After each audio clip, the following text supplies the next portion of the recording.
Welcome to episode 4 of Living in McKenzie County. We've had a great first few episodes, and I'm really looking forward to this conversation that we have. Today we've got with me John Heinen from the North Dakota Community Foundation. We've got Angie Hartel. She wears many hats, but today we're talking McKenzie County nonprofits. So we're going to just kind of explore with today's conversation different ways that people can give of their time, talent, and treasure here in McKenzie County in Western North Dakota. And I just want to set things up a little bit. I grew up here. I know that you grew up here. And I left for quite a few years. I lived in Washington, D.C. for a few years. When I said I was from North Dakota and Washington, D.C., people are like, there's people that are there. And most people are like, oh, we love Mount Rushmore. That's cool. And I'm like, oh, yeah, well, it's not in North Dakota, but that's fine. Yeah, Mount Rushmore is cool too. But one response that I had from somebody was, oh, North Dakota, they have the highest social capital score. And I was like, oh, what is social capital? And so they introduced me to this book called Bowling Alone by Robert Putnam. And there they talked about communities that are social capital being the connectedness of the community. If people know their neighbors, if they get involved in local government, if they get involved with their newspapers, their schools, all of those things, they've found that health improves, violent crime decreases, stealing decreases, just because you know the people in your community. And I think that's kind of how we grew up in McKenzie County. We faced some unique challenges, I would say, in 2010s, 2015, with explosive growth. And we went from kind of just a pretty settled community to a kind of an unsettled community, just because we had so many people moving in, and it was hard to get even the basic services. I remember, so I moved back in 2015, so I missed out on the craziness of 2010 to 2015. But I remember one time I was visiting, and there was no gas at the gas station. Oh. I mean, it's just kind of the basic things that people take for granted. But we kind of started at the base level. Now I think McKenzie County, we've really had a lot of strides the past 4 or 5 years just in, okay, we got the basic services, they got the Western area water infrastructure in place. We've got a bypass around town, around Watford City, so that there's not 9,000 vehicles on Main Street anymore. It's you can walk across the street, you can make left-hand turns in the community, and government plays a role in that. But also nonprofits do as well. I took a class about nonprofits last year, I think, and they were discussing, how government had been serving the public in a lot of ways. But in 1970 to 1990, a lot of that turned into more they realizing that nonprofits know the local community better. And so they might give a grant instead of having a federal program come in and do something where they try to do something for the whole community or for the whole United States. They instead give some money to, if it's a literacy program, a local run nonprofit knows that community a lot better and what the needs are than the federal government knows. And so I see that as a good thing, a more local control. Let's get the resources to people that know where things are going. But sometimes we just kind of start back at ground zero with all of these needs. And like I said, we've kind of made our way back up. We were there. We kind of went through a lull. Now we're working our way back up, but that's because of the work of a lot of the nonprofits. The government's helped, but nonprofits as well. Just this weekend, we're going to go to the La Posada, which is a Hispanic celebration in the community. A couple weeks ago, the Arts Foundation put on a guitar class that my niece and I went to. They also have a art gallery going on, or that's always bringing in new exhibits. The rodeo with our Egg Expo. There's just a lot more opportunities and activities. But so to get into that, we're going to just kind of touch on some of the nonprofits that we have in the community, where we're at, where we'd like to see that go, volunteer opportunities, giving opportunities. So I'm going to just kind of toss this over to you now, John. Just tell us who John Heinen is and tell us why you do what you do. Well, my name is John Heinen, so that's the start. But for the past 35 years, I've worked in the nonprofit sector. I have a family, 6 children. We have working on our 12th grandchild with all that, so a very exciting time. But I've spent pretty much my whole career in working within the nonprofit world, and all that encompasses and entails. So I worked on the East Coast in Connecticut for 17 years, was recruited out there to actually start a development office from scratch. So I've kind of learned the business and the industry, not by choice per se. I went there because of the mission that that group presented, and I was encouraged by what they taught. And then it kind of moved into, well, if you like what we do, would you help us develop this thing? And although I graduated with a business degree and had some business knowledge from my family business, my dad's family business, I had no clue what charitable giving meant. And that's what I was basically getting into. And so that's what I started from scratch, and I've kind of learned it holistically over the years. Had some incredible mentors, and they've really taught me a phenomenal amount. And there's certain phrases and certain things that I learned along the way that I've kind of held on to very tightly. And that's kind of helped make some success both on the East Coast when I was there, but also as I moved back. We moved our family back to Dickinson, where my wife is from. She's a Fleck. They have Flex Furniture, both in Dickinson and Bismarck, and have been a family business for, I forget how many years it is now. Many, many years. I think they're working on their 80th year. But anyway, but part of the community. And I remember that whole scenario of interviewing for a job at Trinity school system in Dickinson, and what that all entailed, and coming out to from Connecticut. Although growing up in Minnesota, the Connecticut, I had kind of grown accustomed to the busyness of life in Connecticut, and just all the opportunities that are thrown at you when you're on like the East Coast, the intensity of it. And then came to North Dakota for that interview, and it was like a breath of fresh air, literally. But anyway, I can talk more about that later. But yeah, just an awesome experience. I remember my first driving down the road and getting my first hand wave from one of the farmers that were driving by. Yeah. I went, oh, that's really kind of cool. I like that, you know. And since going back to Connecticut, I actually ran into somebody who said, hey, I was in North Dakota visiting family, and it was really awesome. Somebody waved at me. I'd never seen that before. I said, yeah, that's pretty normal for North Dakota. I mean, it's a very friendly state, and it's definitely been what our family has experienced being back here. And that's the kind of work that I do now, is serving the communities through the Community Foundation in the nonprofit sector. But really trying to help build those localized foundations to help serve the nonprofits in any one of those communities. Okay, so you work for the North Dakota Community Foundation. What is that? Tell us what that is. So the North Dakota Community Foundation has been around for about 45 years. It was started by Bill Guy and a group of bankers way back in the beginning. They wanted a way to create an umbrella, if you will, and a way that nonprofits and donors who wanted to be generous could leave something of themselves in North Dakota.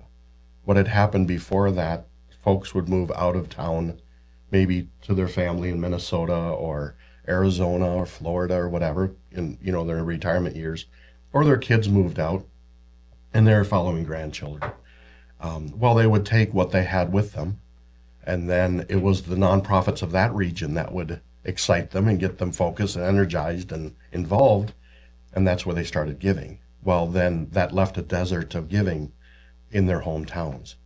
And so Bill Guy, along with the banker, said, hey, we should at least offer folks that are from North Dakota an opportunity.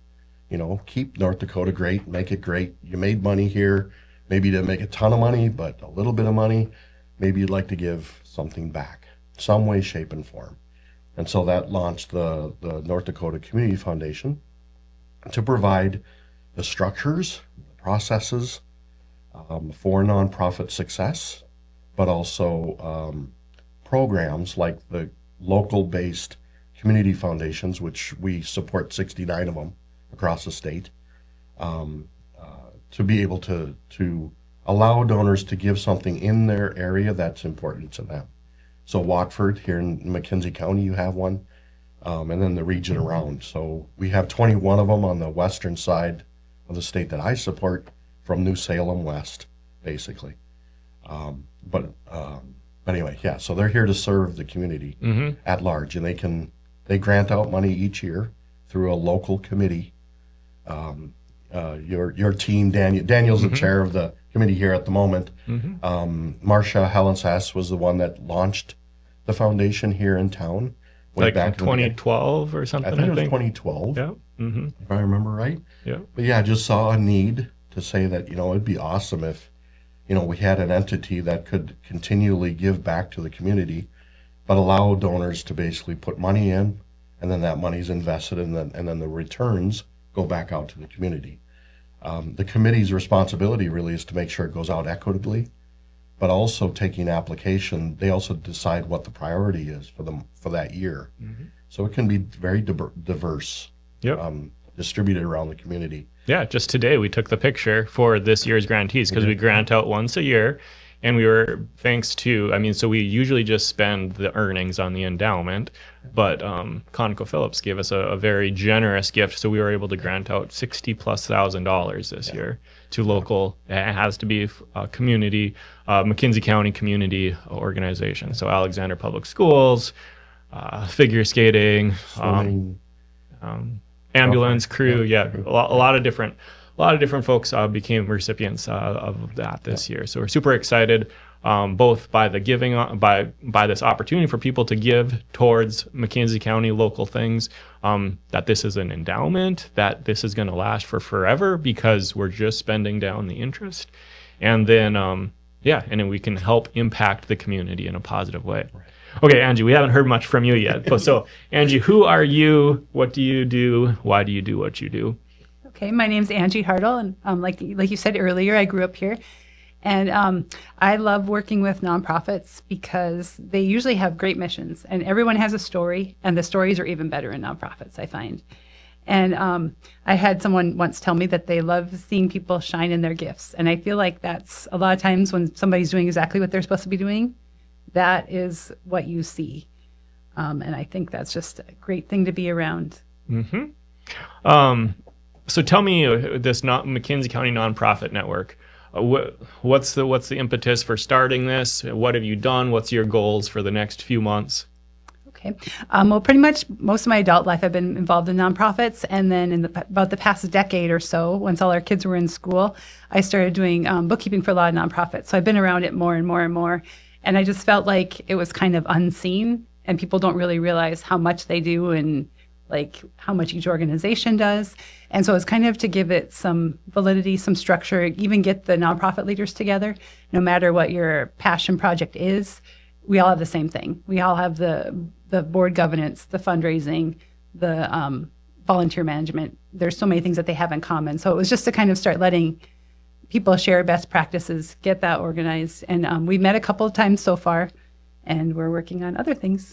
Excellent. As we speak. And so this is interesting because you're a business person, but you're working with nonprofits. Because I've seen nonprofits, especially where I was at in Washington, D.C., a lot of nonprofits, and people were very passionate about saving the world.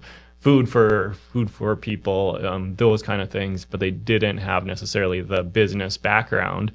And that vision really floundered because, well, they weren't able to pay the rent for the building, or something like that. And so mixing business into the nonprofit realm, it's super important to have the passion for the project, but then also somebody that can do the books. So thank you for what you have been doing for many people. You have an MBA background, is that right? I do. Yeah, Yep. yeah. No, so that's great. Yeah, and in my experience, a lot of times the visionary is not necessarily the person that gets the details at all. So you kind of need a balance of both. I feel like I can do that somewhat.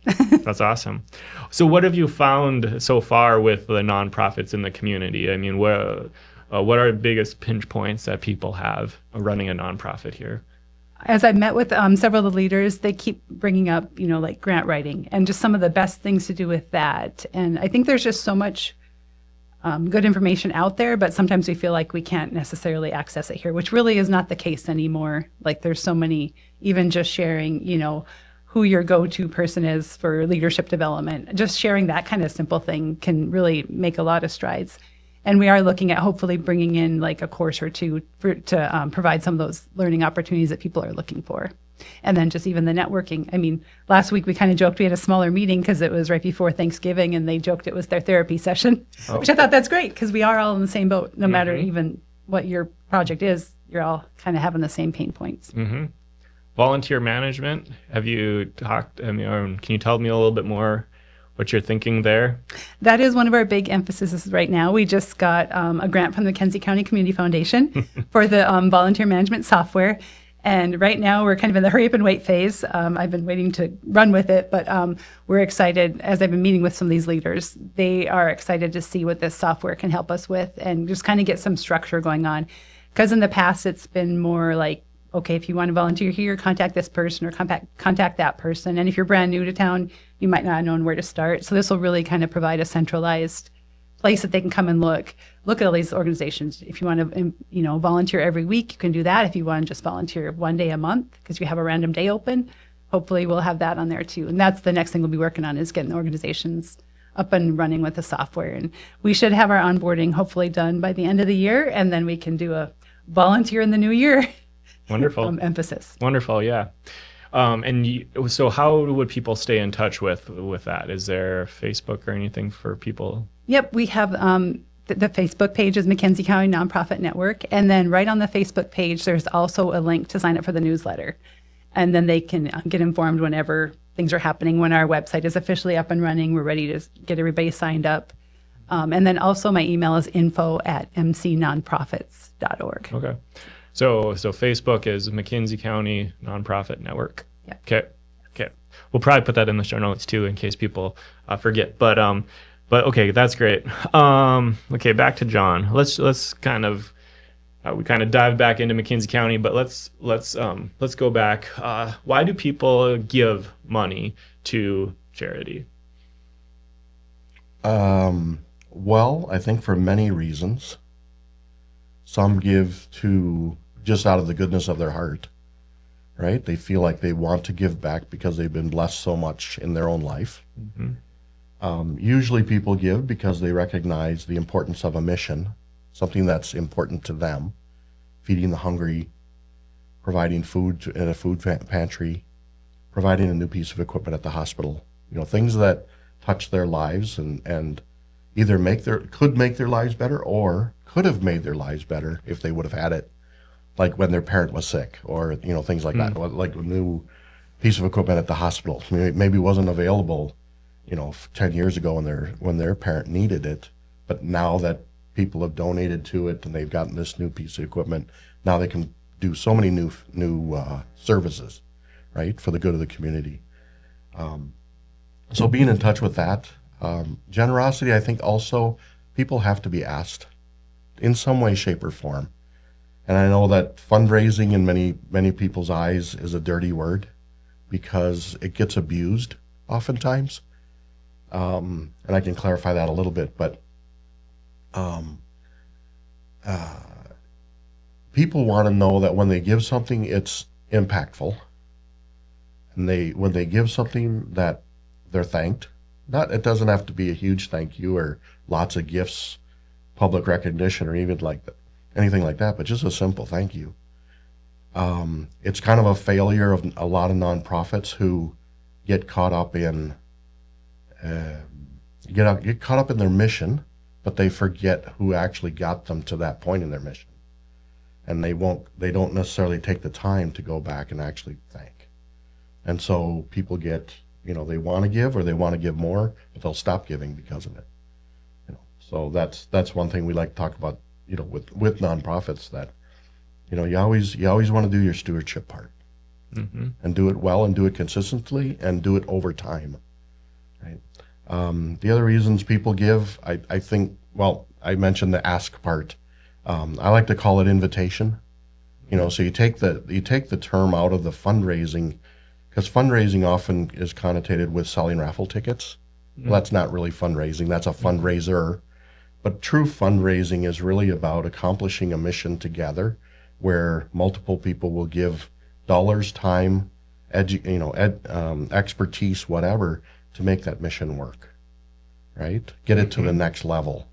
Get it to, to serve the community the way you need it to serve. And that takes a lot of people. That takes a lot of gifts, if you will, not just of money, but also talent and time. And people like Angie, that have the MBA, she obviously has excellent expertise, around the business structure and that type of thing that can be donated, if you will. Everything's not paid for, so she's also donating some of her time to make that available to the community. But yeah, I think those are the main reasons, I think. How do people, if somebody feels like, man, I want to give back to my community, but they don't know exactly where, how is there any advice you'd give to somebody who's kind of thinking about, well, I don't know what would be the best use of my funds? Well, I think networking is probably the best resource. So Angie's an awesome resource. Daniel, you're a great resource. I think for those people who want to give, ask a friend what they've given to. See if there are things that are interesting to you. I think it's important for people to realize they don't have, being a philanthropist does not mean you have to give $1 million. You can give the $5 or the $10. It's whatever fits in your financial plan, basically.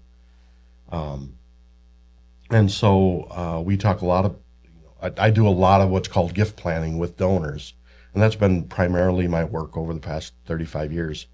But trying to understand from people, where do you want to give? Where does your interest lie? And then what do you have that you might want to give that's of excess? Or it could be something you don't need anymore. But all those things can create opportunity. This year we've seen, in our foundation, we've seen a lot of folks who have done the QCD, what's called the QCD. It's a charitable IRA rollover, right? And if you give a specific amount of money, up to $100,000, $106,000 this year, indexed for inflation, but you can give that directly from your trustee who's holding your IRA directly to your nonprofit, and not have to recognize the income on that. Normally, folks that are 70 and a half have to take a minimum distribution. That minimum distribution can basically be reclassified as a charitable gift of some percentage. It doesn't have to be the whole thing, but that can be made a gift to a charity. Now, when the gifts like that are made, they're sometimes 5, 10, 15 times larger than what people can do out of their checking account. And that's something that I was taught over the years, is that, it's one thing to ask people to help with what they have in their disposable income. It's the other to see if there are other things that they might have of value they don't need as much of anymore, that they want to convert into a charitable gift. Sure. And that's usually where we get involved a lot, or at least through the training and expertise that we've developed over the years in our foundation and in my education. But is figuring out with people then where their interest lies, what they have, and then how they can marry that to then create some kind of a significant gift back into their community without hurting their family, without hurting them. There are many, many opportunities, to make that happen. Any mistakes that people make when giving that people are aware of? I think the biggest thing is a lot of people don't question the telemarketers that they get the phone call from. Oh, no. I've heard a lot of stories of people losing money because they thought it was a good cause, but it was a sham. Or it was a good cause, but 80% of their money gets spent on marketing to get that dollar from them. That's unlike many of the local charities who basically struggle day to day because they don't have the marketing resources to tell their story as effectively, or on the television, which a lot of folks happen to be watching late at night. Yeah. You know, but they're being asked. but they're being asked. Because that, I mean, you're saying that that's a reason why people give, is because they've been asked. Exactly. So yeah, people are being asked, but then as somebody who wants to give money effectively, we need to make sure that what we're giving is right. Exactly. I mean, and so like thinking about McKenzie County, I mean, our churches in town, our Heritage Park, our Veterans Memorial, the Connie World Wellness Center. Back in 2008, that was a huge deal to get the Connie World Wellness Center. And you go see the board of donors, and it was just kind of like, man, this is really, people saw the need in the community, and they were willing to contribute. I mean, sometimes it's $50, maybe it's more, maybe it's less. And maybe they are able to donate their time to a fundraiser, and they're not giving any dollars, but they're giving of their time. And boy, they're helping make this community what they want it to be. I have one mistake I've seen too, just coming from the bookkeeping side of things, is we had a donation from one of the organizations I work for, got lost in the mail. They'd been looking for it. We'd been watching for it, hadn't seen it. And they were going to have the check reissued, and said, oh, well, we'll just have them write the check to us and then write the check to you. And I was like, no, please don't. Please just send it to this P.O. box instead. It will get there. And that way you can save the taxes. So just, they had a little hurdle. Luckily we were watching for it and I'm glad they asked, so I could, advise them, no, just please have them cut the check right to the church. You don't need to pay the taxes unnecessarily on that, because it was the IRA type situation. Sure. Yeah. Well, and that's where education and then just having someone that, like Angie, that's really focused on stewardship of the donor. They're looking out for the best for that donor.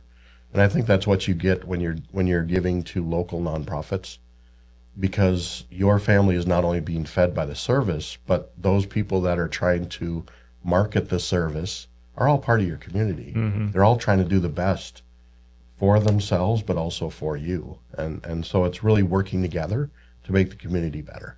And that's how it works. And so Angie does a great job, as she said, with that stewardship component.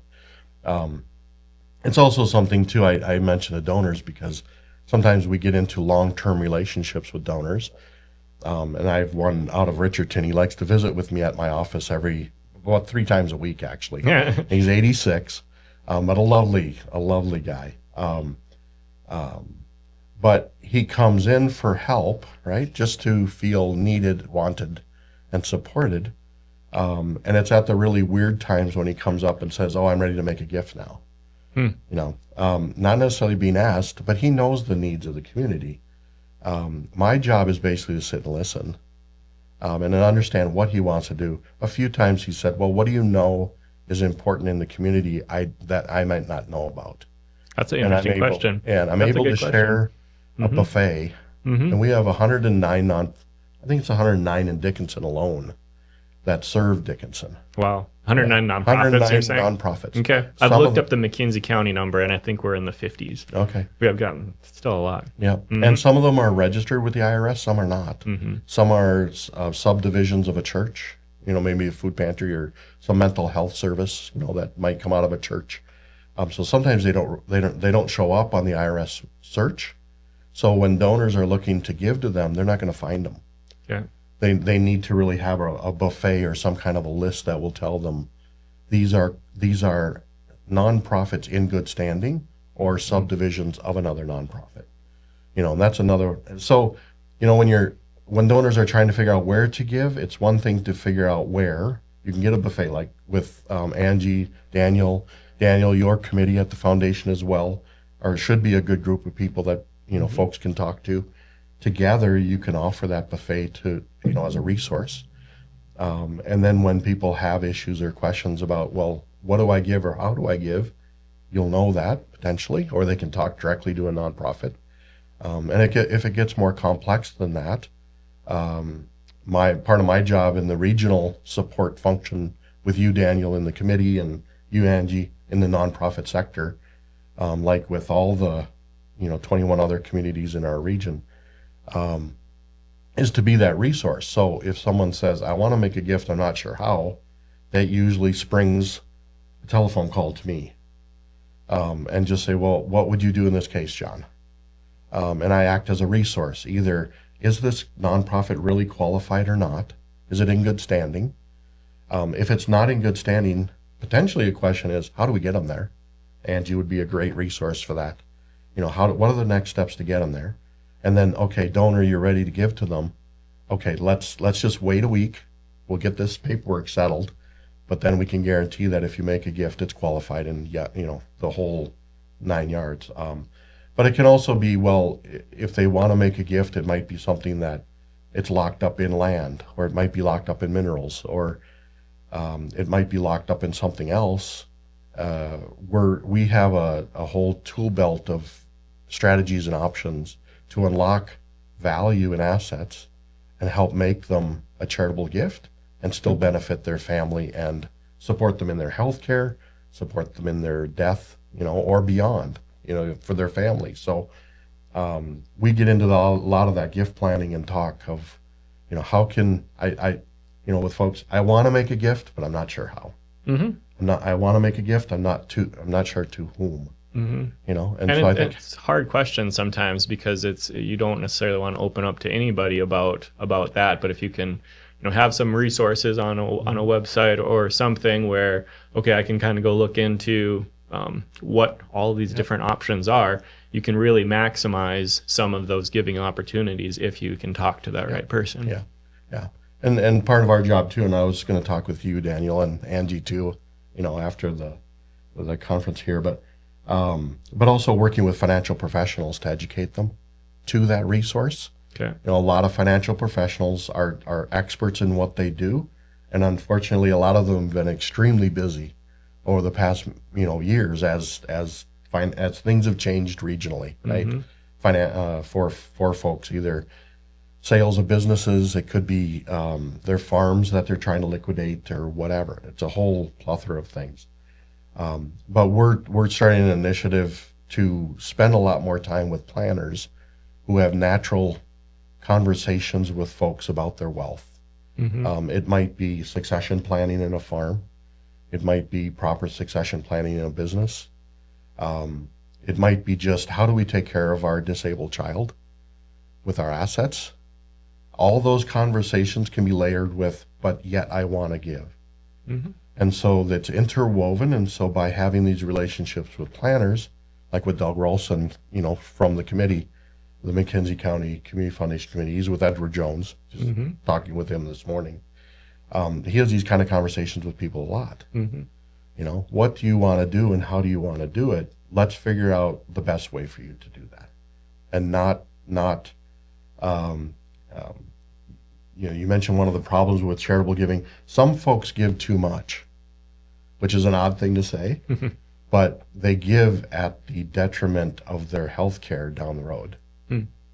Or they give too much when they're not totally on the same page with their children. They may have a difficult relationship or whatever. They have a tendency to sometimes give too much, and then they wind up with a lot of estate issues later on because children are upset or not understanding why they did what they did. Mm-hmm. And these are some of the difficult conversations that, when we're talking with planners, is it's great you're talking about how to preserve wealth, but maybe when you're talking about succession planning, we should have the whole family there. Mm-hmm. Let's figure out how do we get them to the table, and then maybe we have to have separate conversations and then figure out commonality to bring them together to then talk about what is best here. Sure. Because eventually mom is going to need health care, and it's going to have to come from somewhere, mm-hmm. right? But anyway, so yeah, working with these planners, I think will be a great resource as well. On our website, even, for folks that want to get set up, for instance, like doing a simple will. 70% of Americans don't have a will. The very, very basic of estate planning, they don't have. Either out of fear, they don't know who to talk to, they don't want to talk to a lawyer, they don't want to pay for it. There are many reasons. But we're just getting ready to launch part of our website on our foundation is just a free will service. And what that includes is also the healthcare directives, medical directives. Okay, yeah. Many folks don't want to talk about them with their children or families. A lot of hospitals will require them before medical procedures, right? But if they're not discussed, it causes really awkward conversations with spouses or children or others that are supposed to take care of them if an emergency arises, right? Some of that planning is as simple as just having just an open conversation, you know. And you know, it's kind of interesting. In gift planning, you think it's all about giving. Well, probably 80% of what I do is all this other stuff, talking about why you should have a will first, why you need to have your healthcare powers, set up, defining who is going to take care of you if someone has a stroke, right? They can't take care of their own health care. Well, someone has to take care of them. Otherwise, it goes to someone in the state service system to do it. And it becomes a very, very awkward conversation with children or a husband that maybe isn't qualified or able or wanting to do that kind of help. So having these conversations earlier than later, it's just it's a huge weight. They're difficult sometimes, but it's a huge weight off of people's shoulders. The charitable giving component becomes a lot more fun at that point. Because now people can really feel and experience the joy of the giving and not feel hindered by, but I haven't told my children yet.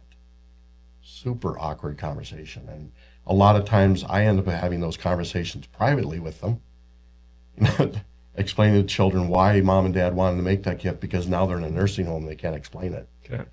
Right. Yep. So anyway. Yep. Open communication. Open seems communication. Like. Yep. Yeah. And be kind of strategic. Yes. Sounds like good. Okay. Let's. Can you talk about Feed My Starving Children just a little bit, like what you've done? Why did you bring that to? What is it? Why did you want to bring it to McKenzie County, and how many years you've been working on that? Okay, I would love to talk about Feed My Starving Children. I'll probably start talking way too fast here. But anyway, I went to Haiti back in 2016, I believe it was. And one of the places we went was a hospital that Mother Teresa started for malnourished children.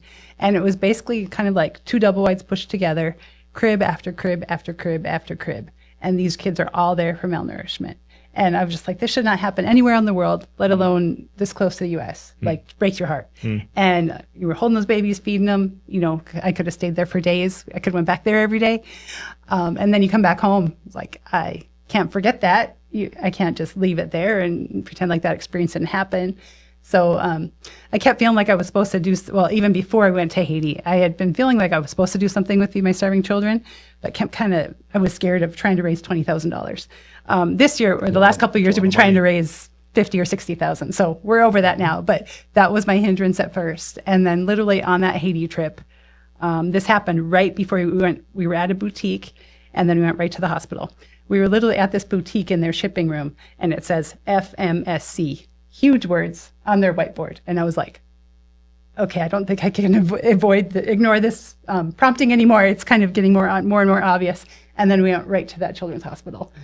And yeah, so when I came home, drug my feet for a little bit longer, actually went to a global leadership thing, which I think is Daniel was the first person I said, hey, I want to do this. Do you have any ideas who would want to help? And he's like, my sister. And she said, I can volunteer. Yes. Good networking. She said yes right then and there. And I was like, do you need to talk to your husband or anything? She's like, nope, we used to work with them. I'm good. I'm like, great. So now we are working on our sixth one. Our sixth event will be March 27th through 29th, 2025. And at some point during that 2 days, we will pack our millionth meal. Really? Which is amazing. We can do that right here in Watford City. And It's helping where it's needed most. Yep. And usually we kind of give ourselves excuses of like, oh, I can't do anything from here. Yeah, we can. And I actually, the first time we had the mobile pack, I was asking questions and they're like, the staffers that they send, they were like, wait, you've never been to a mobile pack? I was like, no. I kept trying to get to one. It wasn't working. So we're hosting one, which I think was maybe not normal. Well, and tell me a little bit more about mobile pack. So you said it's happening, next spring in Watford at the Rough Rider Center. Right. And there's kids that come and other people, all ages.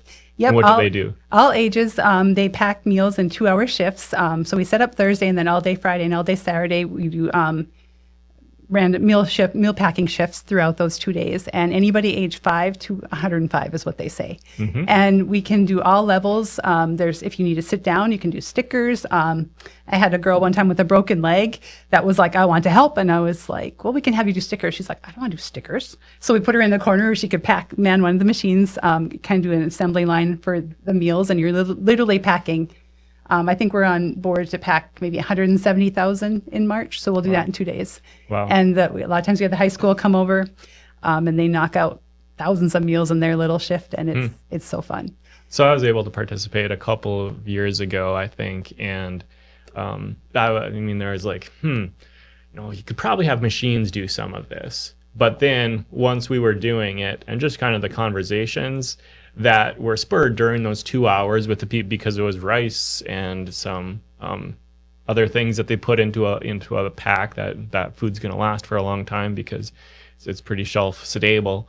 But the conversations that we had during those 2 hours, and just thinking, who might this packet go to?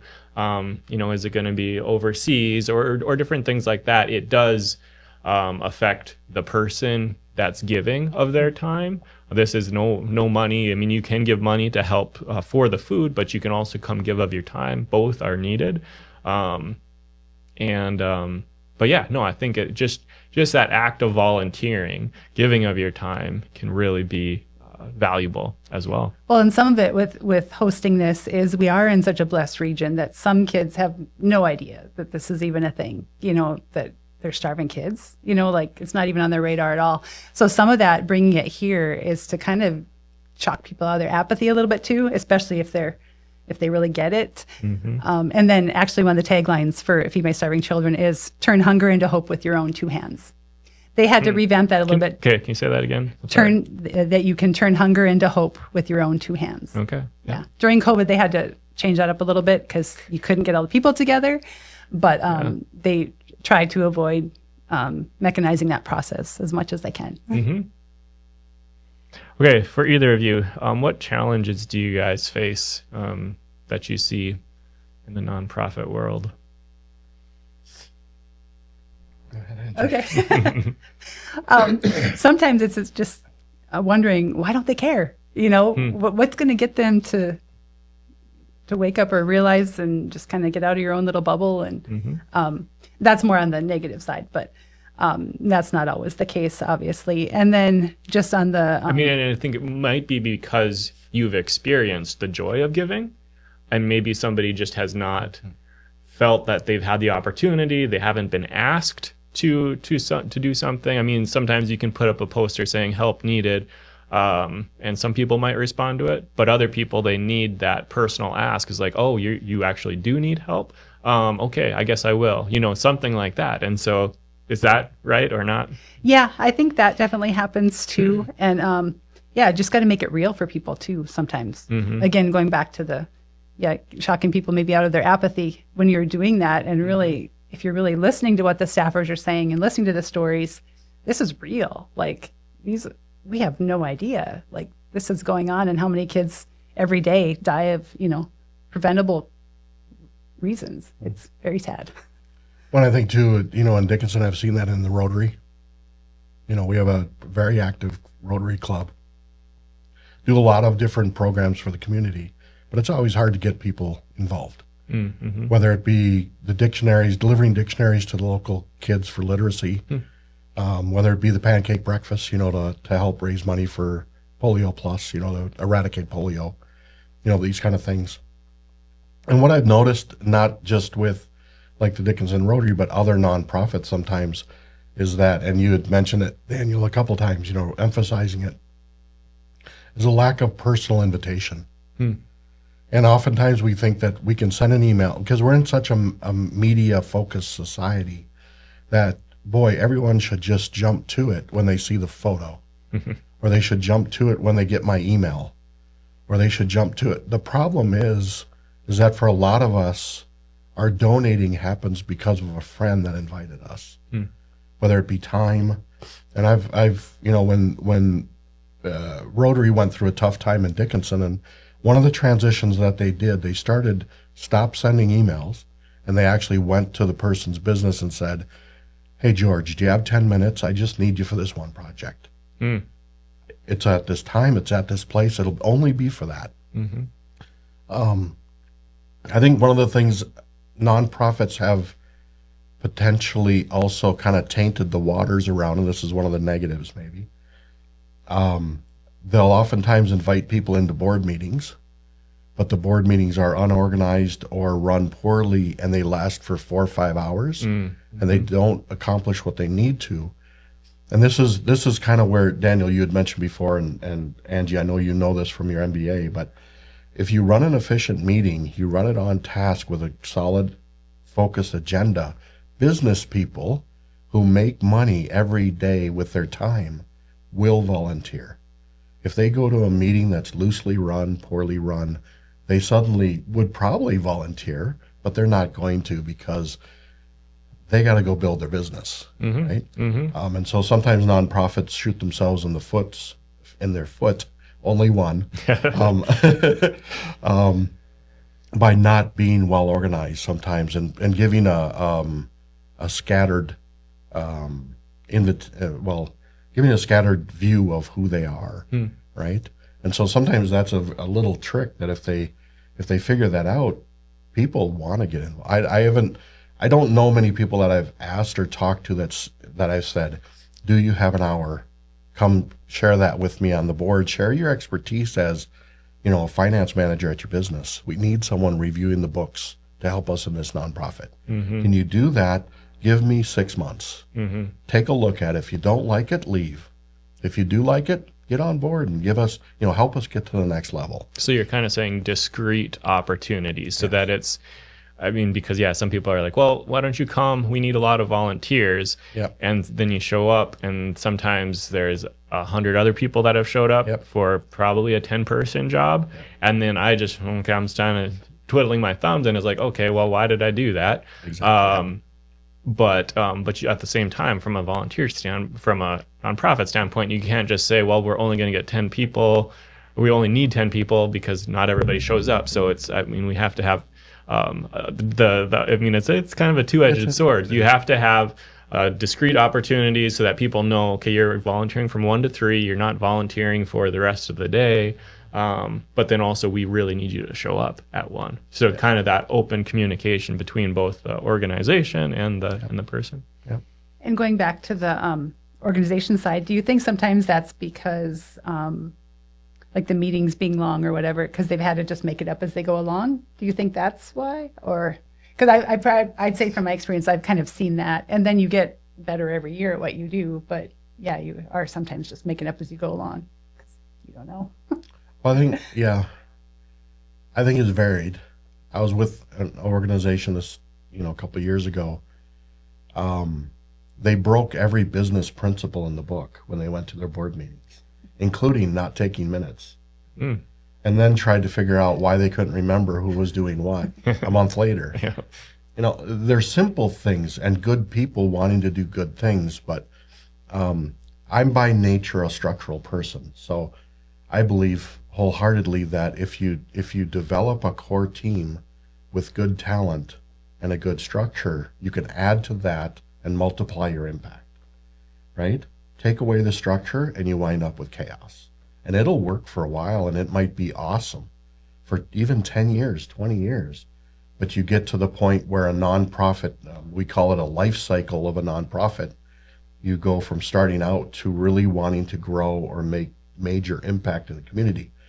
For instance, a homeless shelter that wants to go from having a house with 2 bedrooms to a full shelter with 40 bedrooms. A house that cost maybe $120,000 to a shelter now that they need to fundraise for $2.2 million. Structures are different. The life cycle of that nonprofit is different, and they have to have a structure in place or they wind up making a big mistake when they start building that building.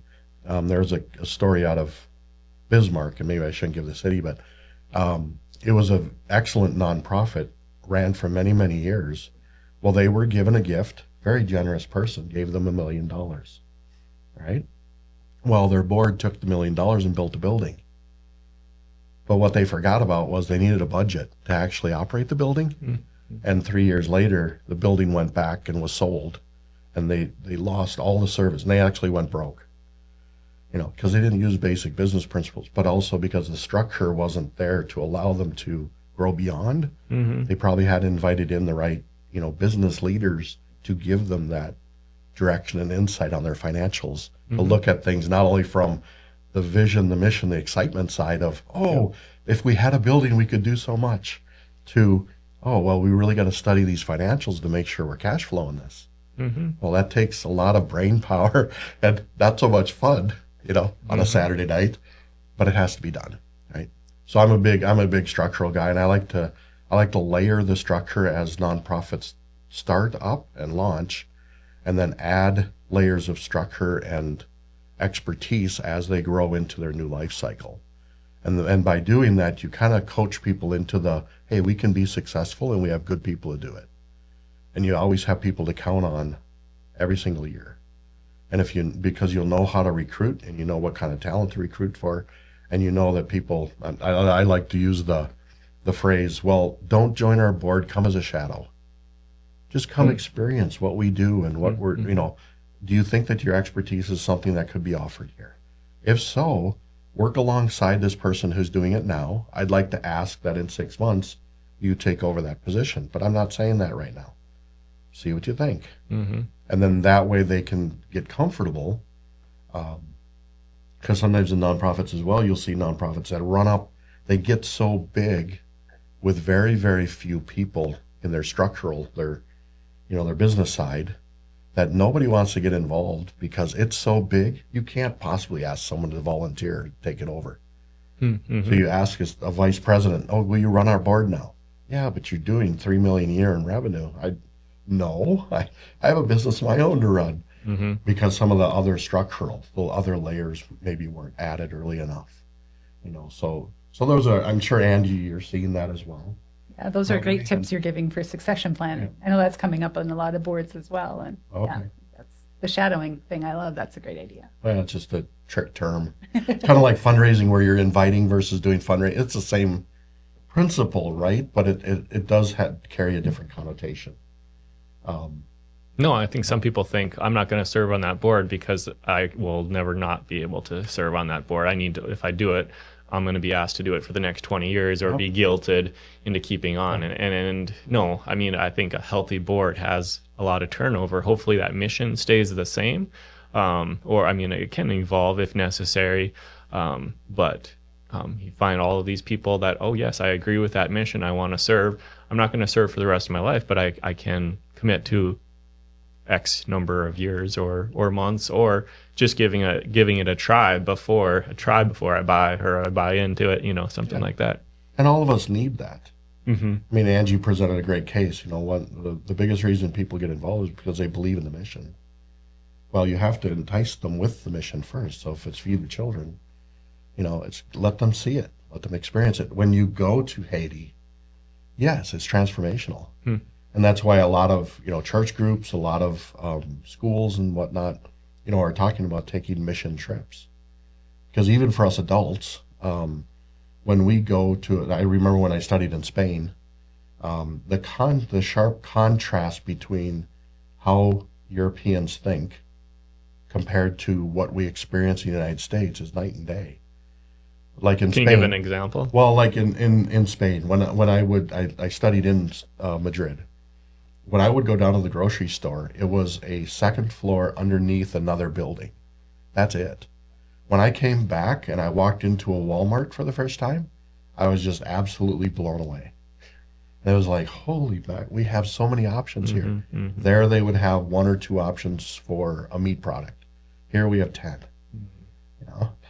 You almost have to have a degree in how to name all the different meat cuts, because you don't know what ribeye to buy, Delmonico or whatever.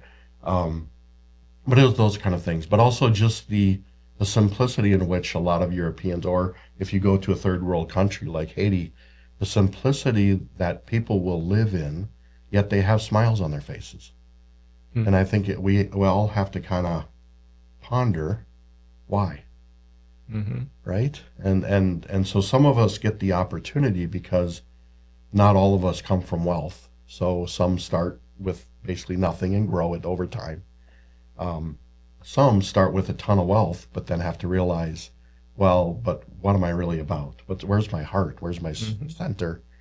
The fortunate and maybe unfortunate, for those that are a little more spiritual, I mean, they'll realize that we are created for a lot bigger purpose than just to feed our family and buy the next boat, which is awesome. But there are a lot of needs in the community that take it beyond, and that there's a lot of people who don't have those opportunities. And when you start sharing, you elevate the whole community to a whole nother level. And so for some, like Angie was saying, when you actually experience it in Haiti, that's the ultimate in deprivation, right? A place like Haiti, or maybe some places in Africa. Madrid was definitely not that. It was different, but it was not third world at all. But you can, it strips you of everything but being able to see the human person in the front of you, and all they're asking for is food or a little bit of medicine, and they have a little bit of clothes. And they live in a grass hut with a dirt floor. And you're like, holy mackerel, and they're still playing football in the street. And given all that, like, I usually leave those kind of trips thinking we are more alike than different. Like, different languages, different colors, it doesn't matter. Like, she's still worried about her kid finishing their schooling, or whatever it is. Like, it's just always shocking. Yeah. Humans are humans, so they go through the same processes, and they have the same needs and wants. They have the same desire to be wanted, to be needed, to be understood. That's the heavy part on communication. That's why we see a lot of the mental health issues arise, because people wanted to express themselves but couldn't, didn't have an outlet. Charity, giving, donating time, building friendships around a purpose bigger than myself turns an individual from inside to the outside, and is a phenomenal medicine. Not for everybody. I mean, it's not drug. If you need more than that, that's one thing. That's drugs and medicine are there for a reason. But the ability for people, there's a lot of people who want to express themselves. We are created to give, to help others. And I think, Daniel, you had mentioned something about, homesteading, the whole movement of homesteading, locally. I don't understand it totally. But we've got a conference coming up. Okay. We'll invite you. Okay.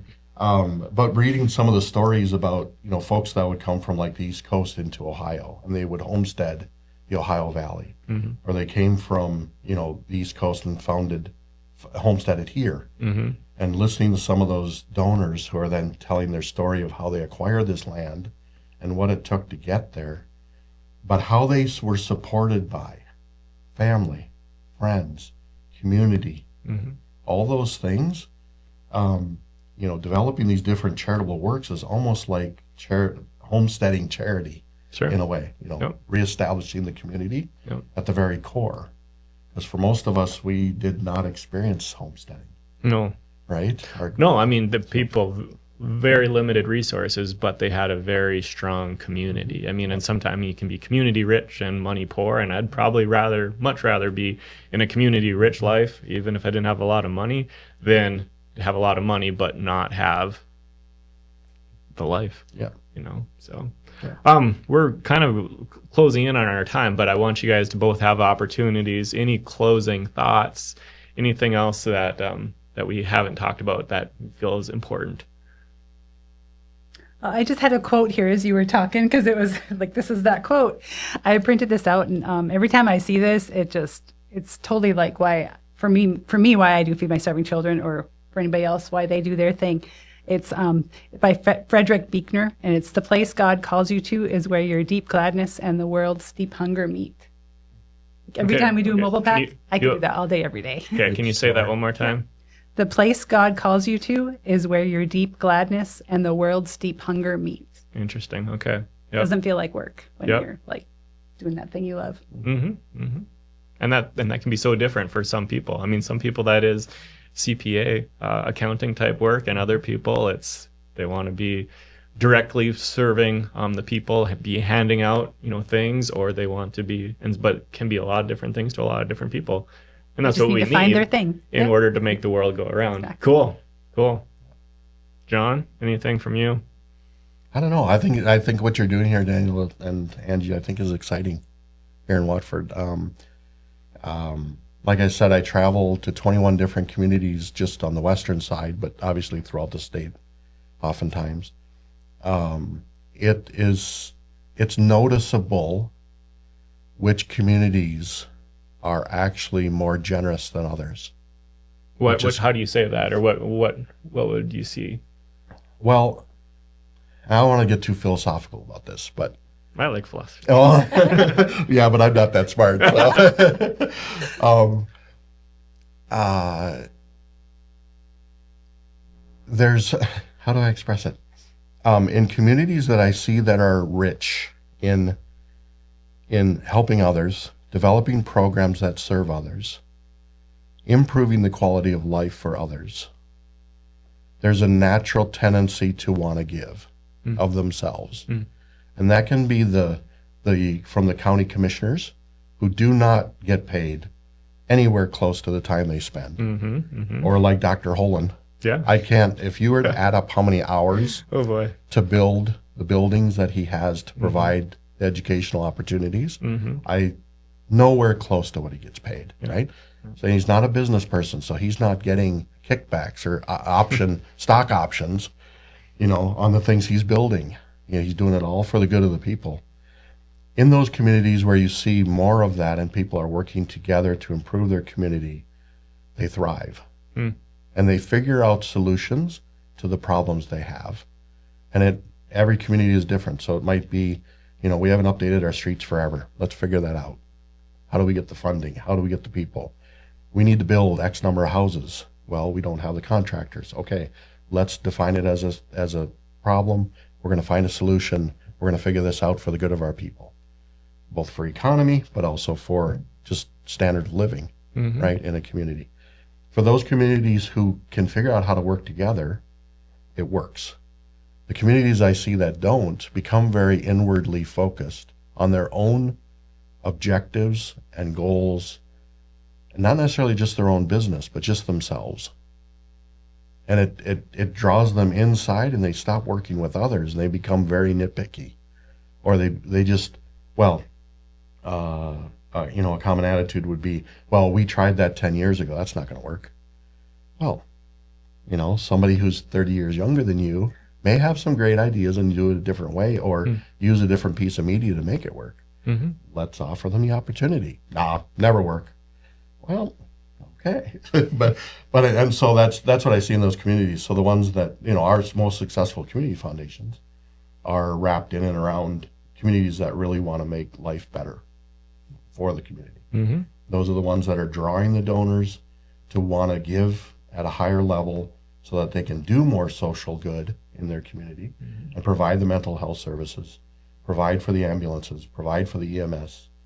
And the ones that are more inwardly focused on themselves or just can't figure it out, they're the smallest ones. And